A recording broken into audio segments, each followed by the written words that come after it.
For this tutorial is about recording and using the clip editor to edit your shots between the game world and the movie world. So let's begin. To go to the game world, press F11 to play around in the game world.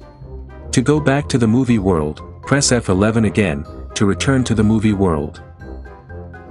To start the recording session, create a new camera to place where the scout is going to be starting at.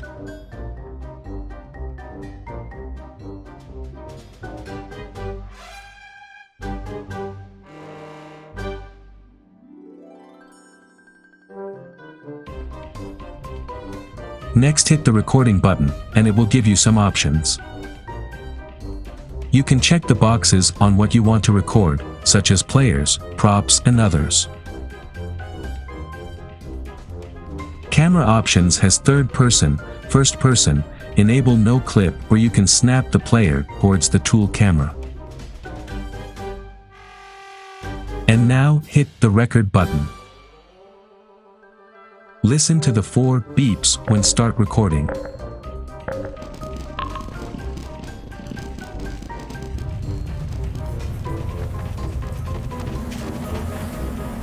Now hit escape to stop the recording when you are done. Notice that when we record, it creates a new camera attached to the scout. Simply drag the first camera to the screen and get rid of the new camera that was created by deleting it. Now when you hit the spacebar, we can now see the scout running across the map. To set an end point of the shot, find where you want the session to end. Then press the O key to set an end point. You can drag the time strip to where the session stops, or you can hold down the Alt and O key to quickly fill the session. You can use the Home and End keys to jump to the start and finish session. If you want to see the full session while it's selected, press F to see the full shot. You can scroll in and out of the shot where the play head is. If you also make a mistake taking shots, simply right-click on the shot, then go to Clean Up, Manage Takes. Then delete a take that you don't want.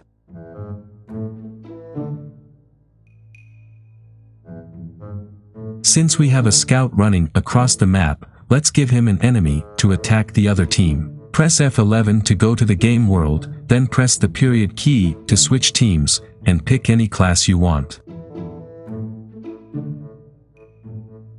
To place the soldier where to put him in the same place, right-click in the primary viewport, then hover on Game. Then select Teleport Player to Camera. This is another way of snapping the player to camera quickly, that way you don't have to travel to where you want the soldier to be. Instead of working with the primary viewport, you can also work with 2 windows. To find a secondary viewport, go to the Windows tab up top and select Secondary Viewport. If you drag the secondary viewport, you will get a couple of transparent boxes on your screen. You can put wherever you like to customize your interface. I would use the primary viewport as the work camera, and the secondary viewport is the actually camera.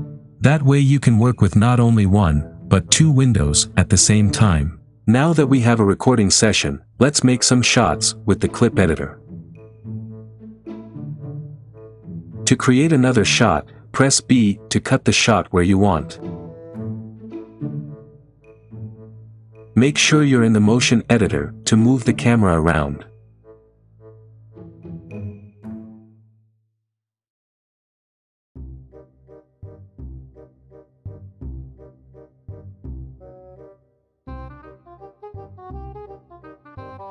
This is also very useful for planning out your shots before you can actually make an animated sequence. You can also extend the shots by hovering on the edge of the shots. If you want the animation slow or fast, you can simply hold down the Ctrl plus Alt plus Shift key at the same time. Notice if I do that, you can see I can now make the sequence slow or fast, or do it on the edge of the shot. Green is slow, red is fast. To shift the animation in the shot, hold down Ctrl-Shift to shift the animation within the shot.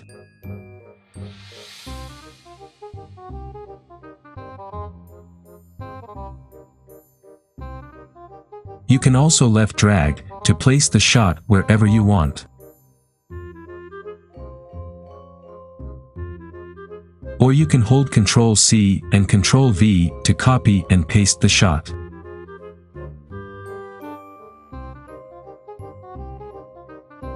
And delete a couple of shots if you don't want them in the session. You can hold down Alt-Shift to adjust the shots a little early.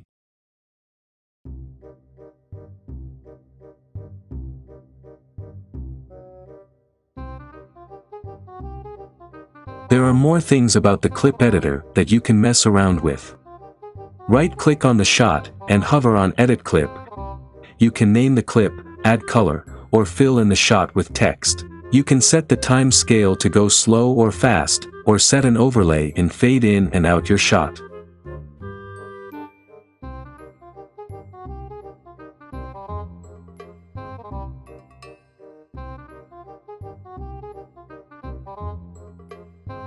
With the black empty fill, you can right-click and add in a new shot, or a slug for fades. If you want to mess around with the timeline more within the shot, simply double-click on the shot and go to your takes and go to the player's time set. You can select one or hold down the Shift key to select multiple. You can drag the time sets to wherever you want.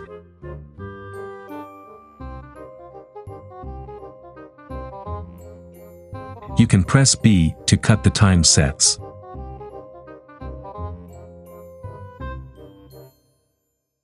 If the animation stops in the middle of the shot, simply drag the time sets one by one.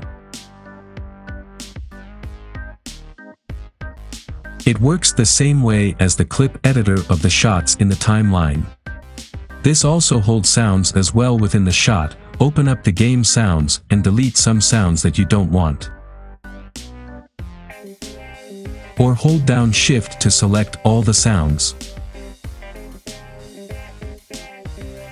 To go back to the clip editor, click on the up arrow. You can also mute the sounds by clicking on the mute button.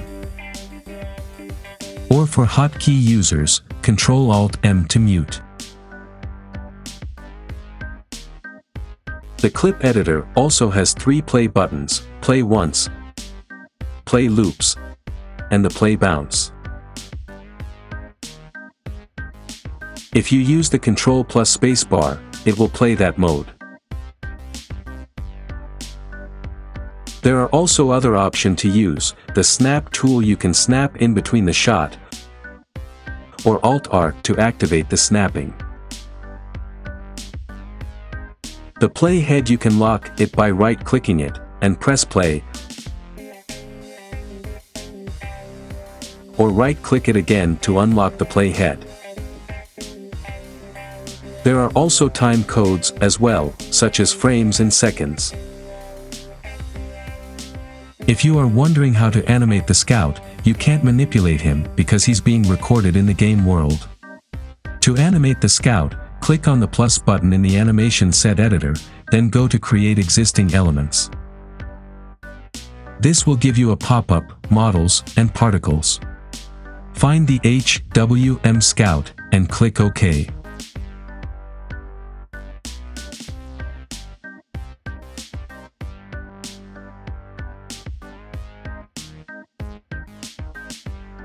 As you can see, you can now move him in the motion editor. But we'll get to that in the next tutorial on how to use the motion editor. Below on the clip editor, we also have sounds and overlays. To add a sound, right-click and select Add Clip to Track. Here are the list of all the sounds. Select a sound that you want, then click Open.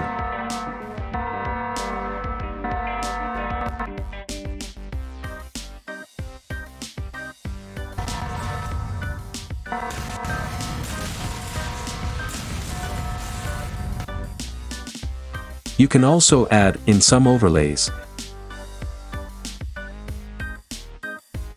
and select Material Overlay Effect. Once that's applied, nothing has happened, so we need to add an overlay effect with the shot. Right-click on the shot and select Show in the element viewer. Then go to Materials and click on this button to open up the list of overlays.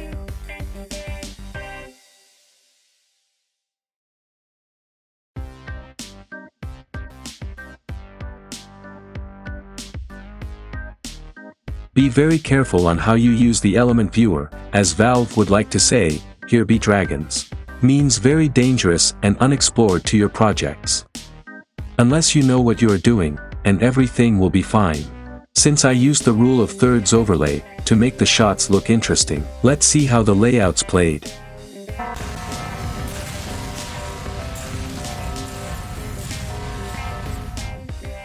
Not too bad. This is just a simple and basic way to plan out your shots before actually getting into the animation part.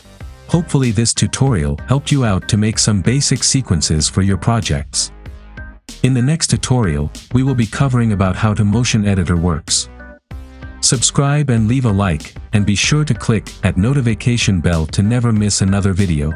And I will see you in the next one.